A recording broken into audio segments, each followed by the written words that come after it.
state championship setting. I tell you, I know a lot of people love college and pro sports, but it just doesn't get any better than a high school level. No, this is genuine and pure. It's very wholesome, and the individuals involved give everything they have. There's nothing at stake except them giving their very best.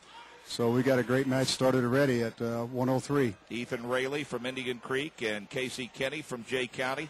97 career wins, an Olympic Conference state title for the young man Casey Kenney from Jay County, and a Johnson County champion, a two-time middle school state champion, and Ethan Raley.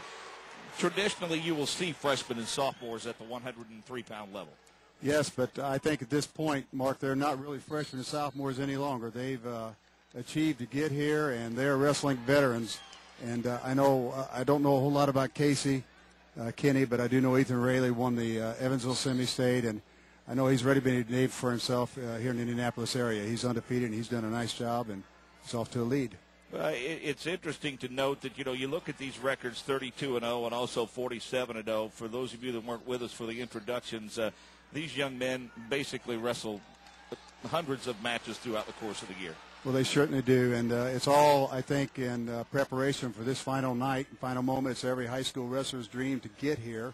So few make it. Just to be in the state finals event is fantastic achievement, but to get into the finals match in your respective weight class really says something about the type of individual that you are to get here, and it's a good match already. 40 seconds left, down to 35 seconds, we should say, in period number one. For those of you that don't know, we'll have 3 periods, a couple of minutes apiece, if you will. 103 again is where we will start.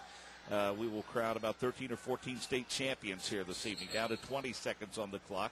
And talk again, a bit of a stalemate there. Describe that situation, that call by the official. Things kind of stiffen it up a little bit and just breaks the hold and gets them restarted. Well, I think the man on top, Raley, was riding well, but Kenney was trying to get out on bottom, and Raley locked the leg and locked the arm and basically tried to stalemate his move and try to ride him out. And I think you'll see a lot of times in the finals, guys get a little bit more conservative because they don't want to make that big mistake. So it seems to be working according to plan so far. Down to 6 seconds remaining in the period. Again, the score remains 2-0. And that'll end the first session with your score remaining 2-0. Now, talk about the toss of the coin here. It comes up green. Describe the scenario from here as we get ready for the second period.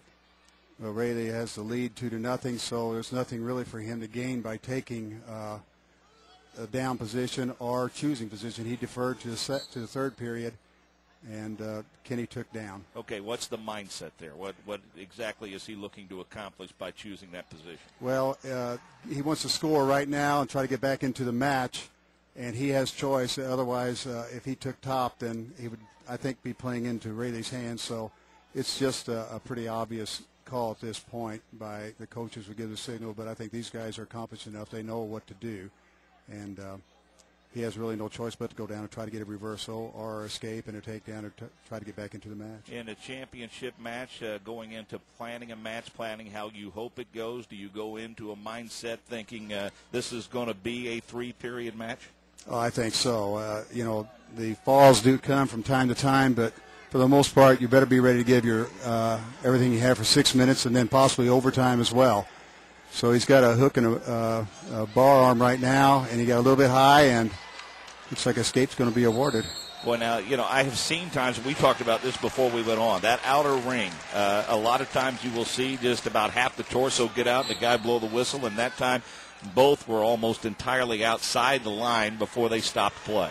Well, if the supporting points of either wrestler is inside the outside line, then, of course, the wrestling's will continue, but if supporting points of one supporting point of either wrestler or both wrestlers go out, then of course it's out of bounds. They stop the match and go back. And in all your years, you've never disagreed with that call. Never. I think coaches are bound to an oath that they will not question a referee. It's interesting to note we talked about the pinfalls.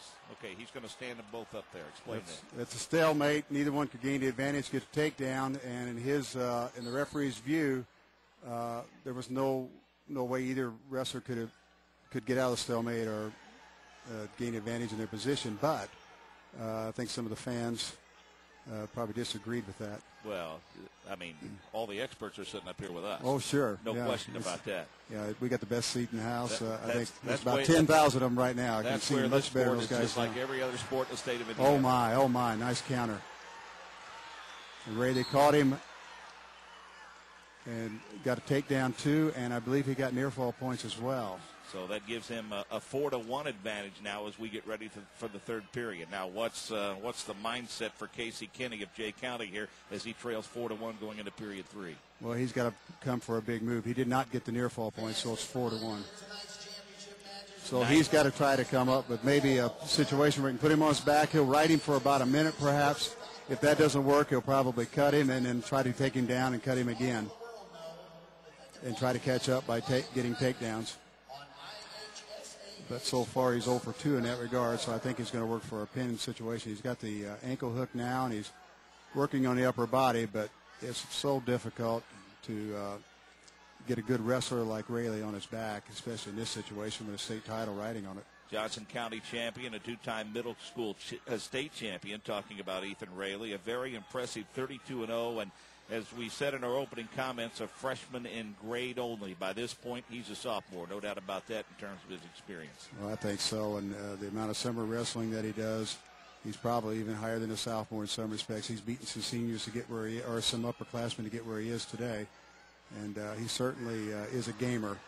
Now he's getting in a neutral position. This will be a one-point escape if he doesn't take Kenney down. But the referee's going to hold off and probably see if it's a reversal. And it's a good job by the referee not to award it, not to give one escape and a 2 takedown. He gave 2 reversal, and that's a correct call. So 6-1 now your score, just 30 seconds away from a state championship outside the ring, and they'll go back to the center now. Starting to smell it a little bit, isn't he? When you're up 6-1 with 36 seconds left, you can start tasting a little bit. Yeah, I think the coaches are probably starting to feel a little bit more than a wrestler. He knows he's got to go 30 more seconds, but coaches are starting to, get to that point that they truly want to. A lot of coaches never get to sit Matt's side and actually coach a wrestler in a state final match, and this is really an honor for them. It's an honor for both sets of coaches, but to walk away the state champion, what a great tribute. Well, and as with the tremendous success that you folks had, it boils down to this. You know how losing feels and you know how winning feels. Winning's a lot more fun, so you want to do as much of it as you can, and you never get tired of it, do you? No. All victories are sweet, and losses are painful, but you learn from them. And Kenney's got to win. He gave up a reversal, and Raley gave up a reversal, and Kenney gave the escape. Too little, too late. 7-3.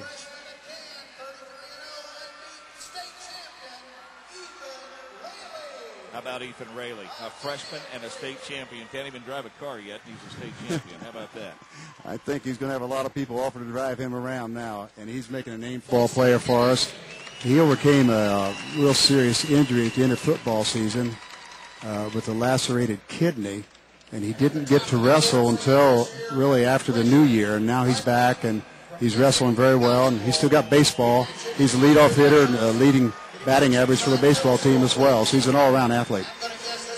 You're getting a look at Ethan Raley, Indian Creek High School freshman, as they give the awards out in the 103-pound weight class with the top 8 there.